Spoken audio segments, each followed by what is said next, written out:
ধর্ম বর্ণ নির্বিশেষে সবাইকে দেশ ও জনগণের কল্যাণে কাজ করার আহ্বান জানিয়েছেন রাষ্ট্রপতি মোহাম্মদ শাহাবুদ্দিন।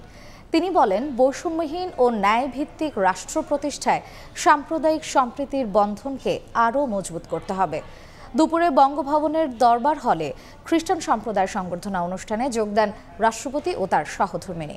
উপস্থিত ছিলেন ধর্ম উপদেষ্টা খালিদ হোসেন, বিশপ বেজয় নাইসফরাস ডি ক্রুজ, বিভিন্ন বিদেশি মিশনের রাষ্ট্রদূত ও প্রতিনিধি, খ্রিস্টান সম্প্রদায়ের বিশিষ্টজন ও ধর্মীয় নেতারা। বড়দিন উপলক্ষে কেক কাটা ও ফটো সেশনে অংশ নেন রাষ্ট্রপতি। এ সময় তিনি বলেন, জাতি ধর্ম বর্ণ নির্বিশেষে সবার চেষ্টায় গড়ে উঠুক একটি আধুনিক ও উন্নত বাংলাদেশ।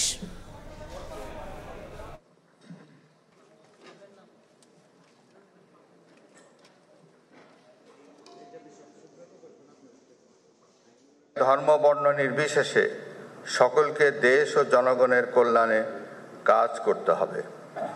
বাংলাদেশ সাম্প্রদায়িক সম্প্রীতির দেশ এবং এটা বিশ্বের একটি অনন্য উদাহরণ।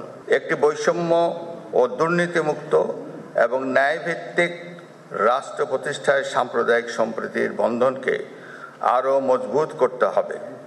জাতি ধর্ম নির্বিশেষে সকলের প্রচেষ্টায় গড়ে উঠুক একটি আধুনিক ও উন্নত বাংলাদেশ। বিশ্ব এগিয়ে যাক শান্তি, কল্যাণ ও আলোর পথে।